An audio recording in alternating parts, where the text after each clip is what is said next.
Student, welcome online classes कक्षा 12 राजनीति विज्ञान। हमने महासभा कंप्लीट किया था। मोस्टली क्वेश्चन महासभा और सुरक्षा परिषद से पूछा जाता है। महासभा का इंट्रोडक्शन पूछा जाता है, संगठन पूछा जाता है, कार्य शक्तियाँ पूछी जाती हैं और बहुत सारे छोटे छोटे सवाल वहाँ से हमें देखने को मिले थे। जैसे यूएनओ के प्रारंभिक सदस्य कितने थे, महासभा के टोटल वर्तमान में कितने सदस्य हैं, उसकी मीटिंग का डे कौन सा होता है, महासभा का निर्वाचन किस प्रकार से होता है, अध्यक्ष कैसे चुना जाता है और उसमें किस प्रकार के कार्य होते हैं, शांति के लिए जो प्रस्ताव आता है आपातकालीन वो किस प्रकार का होता है। ये सारी डिटेल हमने वहां से बहुत अच्छे से पढ़ी थी। आज का महत्वपूर्ण बिंदु है सिक्योरिटी काउंसिल, और सिक्योरिटी काउंसिल बहुत इंपॉर्टेंट है। यहाँ से सीधे सवाल भी उठाए जाते हैं, बड़ा सवाल भी हमारे आता है, सुरक्षा परिषद या सिक्योरिटी काउंसिल। वास्तव में इसे पढ़ने से पहले हमें इसका बैकग्राउंड जानना चाहिए कि वर्तमान में क्या स्थिति है और सिक्योरिटी काउंसिल को लेकर प्रॉब्लम क्यों हो रही है। अभी प्रॉब्लम क्या है कि जब ये सिक्योरिटी काउंसिल बना था तो शक्ति के केंद्र थे अलग। हम जानते हैं यूएनओ से पहले लीग ऑफ नेशन बना था 1920 में, जो हमें बहुत अच्छे से समझ में आ गया था। इसके बाद हुआ क्या, लीग ऑफ नेशन जब बना उसके ठीक बाद दूसरा विश्व युद्ध 39-45 में हो गया। दूसरे विश्व युद्ध के बाद शक्ति के जो केंद्र पहले थे विश्व युद्ध से 39-45 से, वो बाद में नहीं रहे। हारने वाला पक्ष गायब ही हो गया। जैसे जापान की बात करें हम तो हिरोशिमा नागासाकी बम गिरा दिया गया। अमेरिका एक बड़ा महाशक्ति के रूप में उभरता है, सोवियत संघ एक बड़े संगठन के रूप में उभरता है। तो कुल मिला के युद्ध के बाद परिस्थितियां बदली और शक्ति के केंद्र हो गए अलग। अब यहाँ सवाल ये उठा कि यूएनओ में महाशक्तियां क्यों शामिल हों, इसीलिए इनको क्या दिया गया, लालच दिया गया, जो हम वीडियो में पढ़ेंगे डिटेल से। अब वर्तमान की बात करते हैं। वर्तमान में सुरक्षा परिषद तो अपनी जगह है ही है, इसका संगठन हम पढ़ेंगे, 5 स्थायी है, 10 अस्थायी है, वो सारी चीजें हम डिटेल से पढ़ेंगे। वर्तमान में क्या मांग उठ रही है वो भी जरूर देखना है। आज अगर देखें तो ब्राजील, भारत, जापान, इंडोनेशिया, ये ऐसे हैं, जर्मनी, ये ऐसे समूह हैं जो शक्ति के केंद्र नए बनकर उभरे हैं। आपने G5 का नाम सुना होगा। G5 एक समूह है जिनको सुरक्षा परिषद में कहीं ना कहीं वीटो की जरूरत है। वीटो प्राप्त करने के लिए या वीटो के लिए जो कार्य कर रहे हैं उन्हें G4 कहा गया है। यानी कि हमें भी क्या चाहिए, वीटो चाहिए सुरक्षा परिषद में। इससे संबंधित जो संगठन बनाया गया है उसका नाम है G4, आपको याद रखना है। इसमें भारत है, भारत प्रमुख है, जर्मनी है, ब्राजील है और एक शायद जापान इसमें है। ऐसे मिलकर 4 सदस्यों ने मिलकर इन्होंने क्या बनाया है, G4 बनाया है कि हम मिलकर प्रयास करेंगे, हमें भी वीटो मिलना चाहिए। एक बात तो ये हो गई। दूसरी बात क्या हुई कि वर्तमान में हम देखते हैं शक्ति के केंद्र बदल रहे हैं। नए शक्ति के जो मॉनिटर हैं नए देश शक्ति के रूप में उभर कर आ रहे हैं। हमने देखा पहले विश्व युद्ध के बाद नए शक्ति के केंद्र बने, फिर हिटलर, नाजी, आपने हिस्ट्री में बहुत डिटेल से इसमें पढ़ा होगा। बहुत सारे शक्ति के केंद्र अलग अलग जगह आए थे। दूसरे विश्व युद्ध के बाद फिर शक्ति का केंद्र बदला, बहुत अलग प्रकार के समीकरण वहां पर बने। इसके बाद यदि हम देखें तो लगातार वर्तमान में भी शक्ति के केंद्र बदल रहे हैं। इसीलिए सुरक्षा परिषद में अलग अलग प्रकार के वीटोधारी नए आने चाहिए, इसको दोबारा से रिकॉल करना चाहिए, नए तरीके से सुरक्षा परिषद में सदस्यों का निर्माण होना चाहिए। ये मांग वर्तमान में उठ रही है। कारण क्या है, हमारे पास 5 वीटोधारी हैं लेकिन अभी इनकी संख्या और बढ़ाई जानी चाहिए, ऐसी मांग इसमें उठ रही है। तब तो ये सुरक्षा परिषद उपयोगी हो सकता है, अदरवाइज सुरक्षा परिषद उपयोगी नहीं रहेगा। क्योंकि जो हम जानते हैं दूसरे विश्व युद्ध के समय वीटो इसलिए दिया गया था, यूएनओ के प्रारंभिक में वीटो इसलिए दिया गया था ताकि महाशक्ति इसमें शामिल हो जाए। लेकिन यदि आज जो महाशक्ति के रूप में नए उभर कर आ रहे हैं इनको यहाँ प्राथमिकता नहीं दी गई तो इसका कोई यूज बचेगा ही नहीं। और कहीं ना कहीं ये 5 वीटोधारी यूएनओ को चला नहीं पाएंगे क्योंकि शक्ति के केंद्र ज्यादा हो जाएंगे और फिर वो यूएनओ का खुलकर विरोध करने लग जाएंगे। तो कहीं ना कहीं ये क्या हो जाएगा, अप्रासंगिक हो जाएगा। अब देखते हैं हम सुरक्षा परिषद। यूएनओ की कार्यकारिणी समिति है। अंतर देखना, वो कौन सी समिति थी, पॉलिसी मेकर। कानून निर्माता कौन है, महासभा। चार्टर डेवलपमेंट कौन है, महासभा। चार्टर में संशोधन करने का काम महासभा।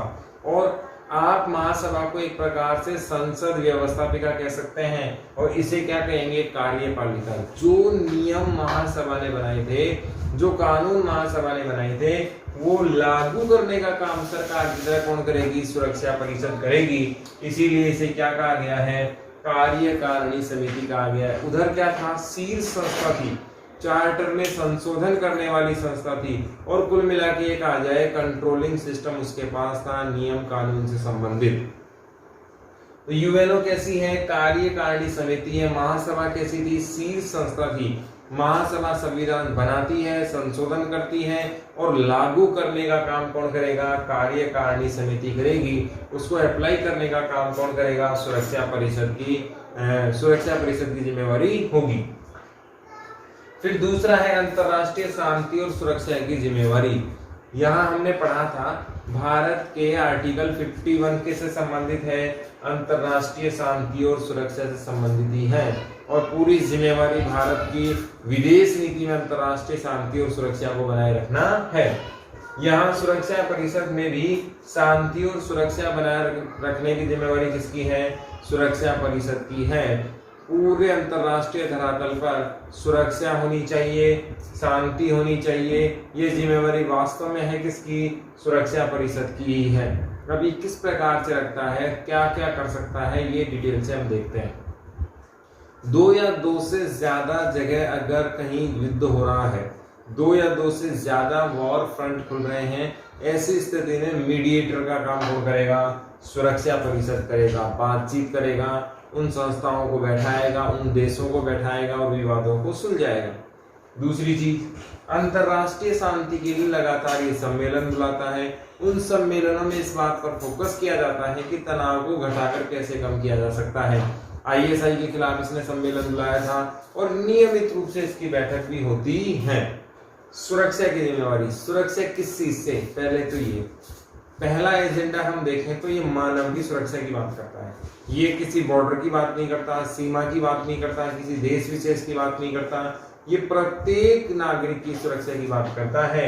उसकी सुरक्षा किससे, आतंकवाद से उसकी सुरक्षा चाहिए, पर्यावरण से उसको सुरक्षा चाहिए, जितने भी समाज में खतरे हैं, जहां जहां खतरे हैं, उन सब से सुरक्षा की जिम्मेवारी ये रखता है।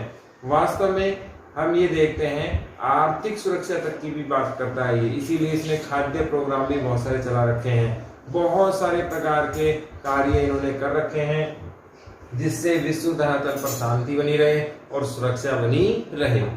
इसमें आगे देखें, यूएनओ की सफलता असफलता इसी पर निर्भर है।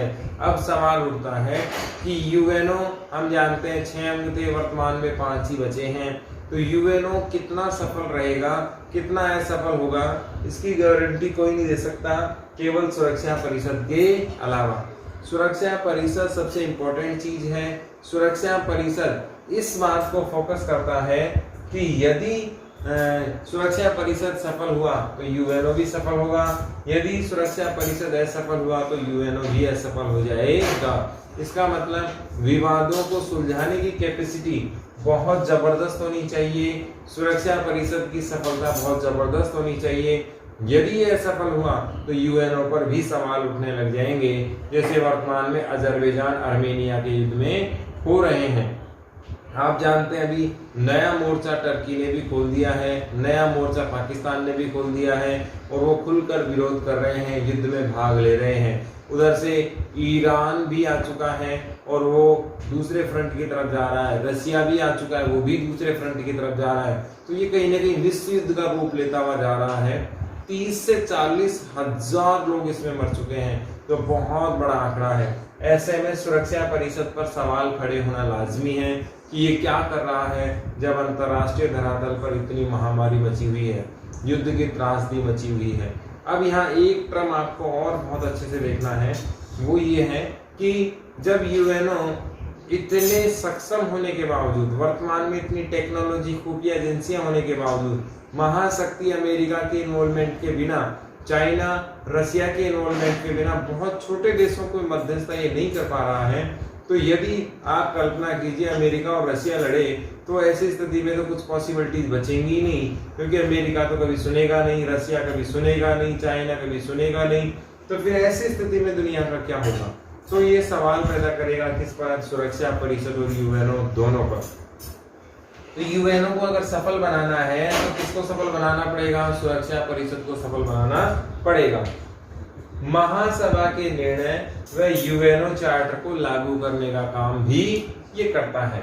अब यहाँ पर हम पहले ही देख चुके हैं, महासभा को हमने क्या कहा था? व्यवस्थापिका कहा। व्यवस्थापिका इसलिए कहा क्योंकि ये क्या बनाती है? नियम बनाती है। नियमों में क्या करती है? संशोधन करती है। जिस प्रकार से हमारी संसद कार्य करती है, वैसे ही कौन कार्य करता है? महासभा भी कार्य करती है। हमने कल ये भी बात देखी थी, महासभा में एवरी पर्सन इक्वल का सिद्धांत चलता है। यहाँ कोई छोटा नहीं है, कोई बड़ा नहीं है, कोई मेजबान नहीं है, कोई मेहमान नहीं है, सब कैसे हैं? बराबर बराबर इसमें होते हैं।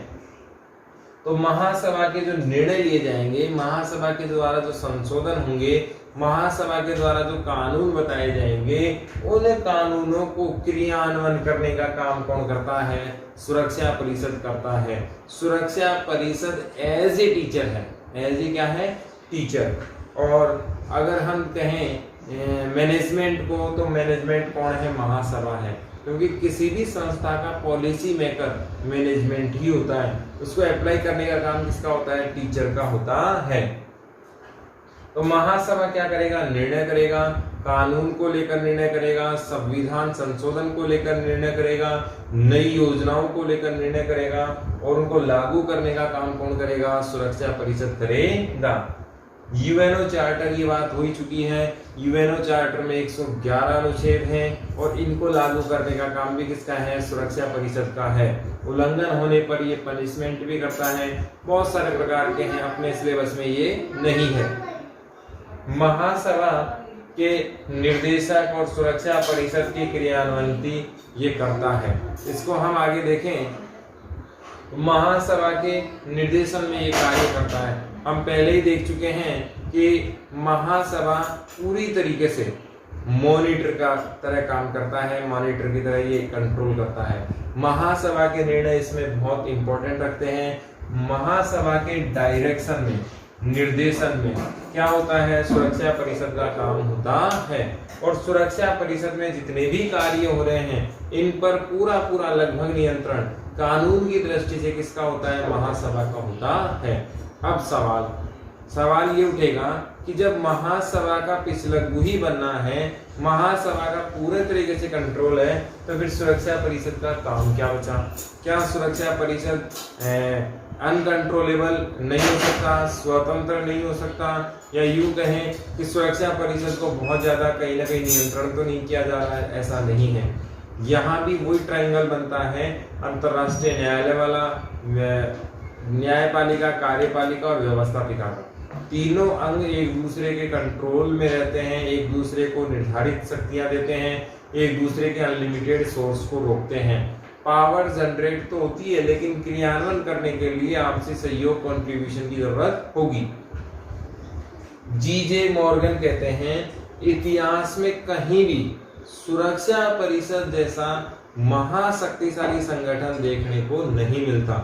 ये आपको परिभाषा याद रखनी है। जीजे मॉर्गन कहते हैं कि इतिहास में कहीं भी इतना शक्तिशाली संगठन देखने को नहीं मिलता जितना कौन है? यूएनओ। लेकिन ये ठीक ऐसी ही शक्ति है जैसे ही यूएनओ का क्या है? एक संगठन के रूप में इन्हें मान लिया गया है। जीजे मॉर्गन ने क्या कहा है? इतिहास में कहीं भी इतना शक्तिशाली संगठन नहीं होता है या नहीं देखा गया है। इसमें आगे देखें, सुरक्षा परिषद का गठन या संगठन। हम जानते हैं, बहुत इंपॉर्टेंट सवाल है।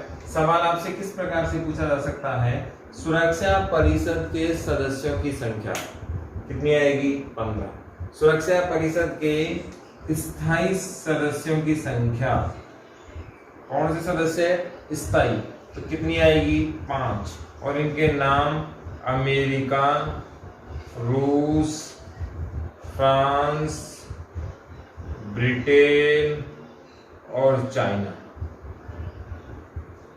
ये 5 सदस्य किसके हैं?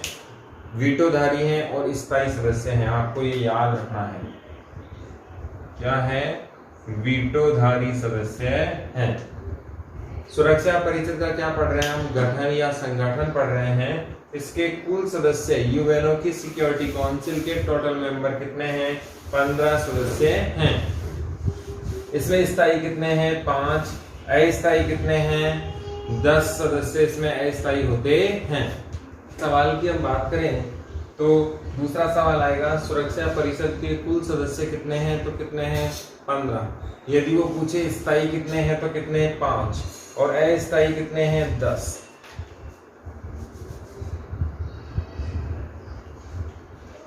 अस्थायी टोटल कितने हैं? 10। अब आपको ये ध्यान रखना है कि ये अस्थायी सदस्य प्रत्येक 2 वर्ष के लिए चुने जाते हैं।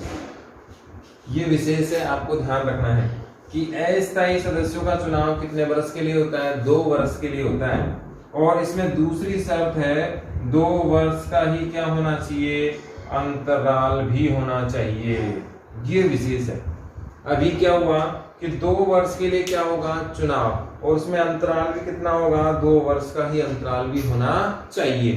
फॉर एग्जाम्पल, भारत चुना गया 2007 में, तो कार्यकाल कितना होगा? 2009 तक का भारत का कार्यकाल होगा। अभी जब 2009 में चुनाव होंगे तब भारत चुनाव नहीं लड़ सकता।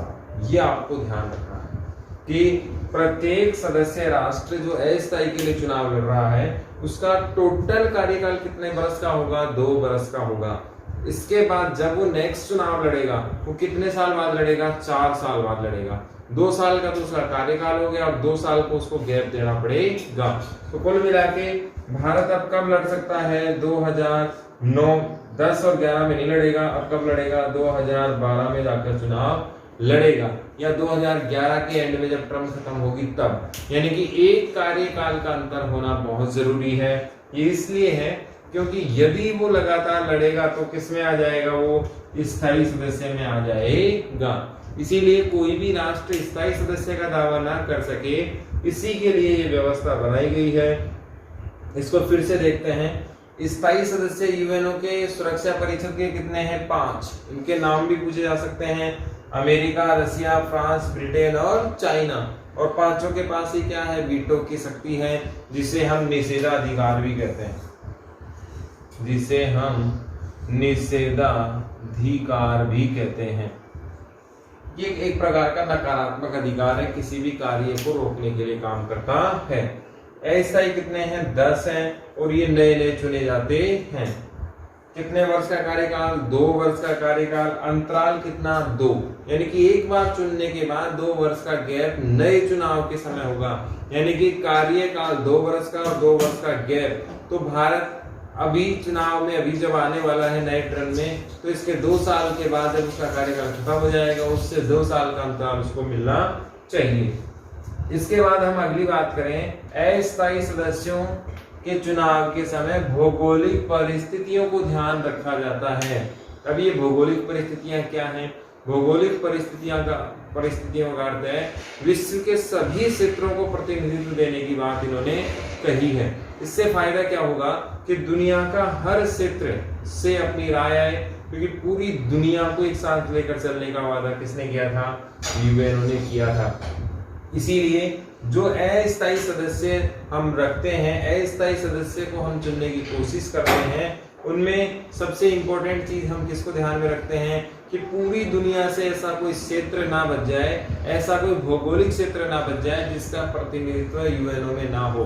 दक्षिण अफ्रीका वाला क्षेत्र है, अलास्का उत्तरी अमेरिका वाला क्षेत्र है, एशिया पैसिफिक है, ऑस्ट्रेलिया क्षेत्र है, एशिया दक्षिणी एशिया का क्षेत्र है। इन सभी क्षेत्रों को कवर करते हुए पूरे विश्व को भौगोलिक क्षेत्र के रूप में बांट दिया जाता है और विश्व के हर क्षेत्र से अस्थायी सदस्य चुनकर आए। इसीलिए यूएनओ का प्रतिनिधित्व मजबूत हो, पूरे विश्व को यूएनओ में प्रतिनिधित्व मिले, इस बात की श्योरिटी करने के लिए भौगोलिक परिस्थितियों को ध्यान में रखा गया है। राष्ट्र का शांति में क्या योगदान रहा? अब यहाँ ये भी इंपॉर्टेंट बात है। 5 जो अस्थायी हैं, 5 जो स्थायी सदस्य हैं, उनका चुनाव कभी नहीं होता। कभी क्विज विज अगर सवाल हो तो 5 स्थायी सदस्य तो पहले से परमानेंट है, उनका चुनाव होने के चांसेस बचे ही नहीं, क्योंकि जो स्थायी हो गया, परमानेंट हो गया, उसका तो चुनाव का ऑप्शन बचता ही नहीं है। यहाँ जो अस्थायी का चुनाव होगा, अब उस अस्थायी देश ने विश्व शांति के लिए कौन सा कंट्रीब्यूशन किया, कौन से प्रयास विश्व शांति के लिए किए, ये बात इंपॉर्टेंट रह जाती है। और ये देखा जाता है, जैसे भारत को अस्थायी सदस्यता अभी प्राप्त हुई है, 184 वोट मिले हैं भारत को 193 में से, तो ये बड़ी अचीवमेंट है। ये देखा जाता है अस्थायी सदस्य जो चुनाव लड़ना चाह रहा है, उसको विश्व शांति में क्या योगदान दिया गया, उसके द्वारा ऐसे कौन से कार्य किए गए जिससे क्या आ सकती है, विश्व शांति आ सकती है। तो यहाँ से सवाल क्या क्या बने? सुरक्षा परिषद के गठन को स्पष्ट कीजिए। पहला सवाल, सुरक्षा परिषद के कुल सदस्यों की संख्या कितनी होती है? 15। सुरक्षा परिषद के अस्थायी सदस्यों की संख्या 10 और स्थायी सदस्यों की संख्या 5। सुरक्षा परिषद के स्थायी सदस्यों का विशेषाधिकार का नाम क्या है? वीटो, जिसे हम हिंदी में क्या कहते हैं? निषेधाधिकार। वीटो प्राप्त राष्ट्रों के नाम अमेरिका, रशिया, फ्रांस, ब्रिटेन और चाइना। अस्थायी सदस्यों का कार्यकाल कितने वर्ष का होता है? 2 वर्ष का होता है। कितने वर्ष के अंतराल के बाद? 2 वर्ष के अंतराल के बाद। ये इतने सवाल यहाँ से बन गए। अब एक अजीब सा सवाल मैंने मॉडल पेपर में देखा था, बहुत इंपॉर्टेंट सवाल है, लेकिन मुझे अजीब सा इसलिए लगा क्योंकि बुक में ऐसा कोई सवाल था ही नहीं। मॉडल पेपर में क्या पूछा गया? अस्थायी सदस्य के सिक्योरिटी काउंसिल में चुने जाने की शर्तें लिखें, या सिक्योरिटी काउंसिल में अस्थायी सदस्य चुने जाने की शर्तें लिखें। ये आपके एनसीईआरटी के सिलेबस का सवाल है, जबकि हमारे आरबीएससी जो अभी आपके करंट में चल रही है, इसमें ऐसा कोई सवाल है ही नहीं। तो मॉडल पेपर वालों ने क्या किया? सारा कॉकटेल बनाया और मॉडल पेपर को अट्रैक्ट करने के लिए सवाल डाल दिया गया है। लेकिन फिर भी मैं आपको इसका भी आंसर देता हूं। अस्थायी सदस्यों के लिए क्या क्या योग्यता निर्धारित की गई है? वो फंड देने वाला होना चाहिए, नियमित रूप से फंड देने वाला होना चाहिए, बजट देने वाला होना चाहिए, शांति का प्रयास उसका होना चाहिए, हथियारों की होड़ वो नहीं करने वाला होना चाहिए। आपको याद होना चाहिए कि भारत एक चुनाव अस्थायी का हार चुका है जब इसने परमाणु परीक्षण 98 वाला किया था। तो कहीं ना कहीं ये शांति में क्या योगदान रहा, ये भी इंपॉर्टेंट इश्यू रखता है। तीसरा, किसी भी प्रकार की उकसावे की कार्रवाई ना करे, किसी भी प्रकार की संधियों को ना तोड़ने वाला हो, अंतरराष्ट्रीय नियमावली को ध्यान में रखे, यूएनओ के कानूनों का सशर्त क्या करे? पालन करे, किसी भी प्रकार की मानव जाति का उल्लंघन ना करे, उसके अधिकारों का उल्लंघन ना करे, मानव जनसंहार का समर्थक ना हो, शांति अंतरराष्ट्रीय सुरक्षा को पूरा ध्यान में रखे और यूएनओ के हर संभव प्रयास में मददगार हो, शांति बहाल करने वाला हो। ये मोटी मोटी बातें वही निकल कर आई जो हमने कही, जैसे शांति का सहयोग वाला हो, अस्थायी सदस्य है, चुनाव में भाग ले, किसी प्रकार का परमाणु उकसावे का काम ना करे, युद्ध को ना बढ़ाए। वो सब घूम फिर के वही बातें हैं जो हमने बहुत बार पढ़ ली हैं।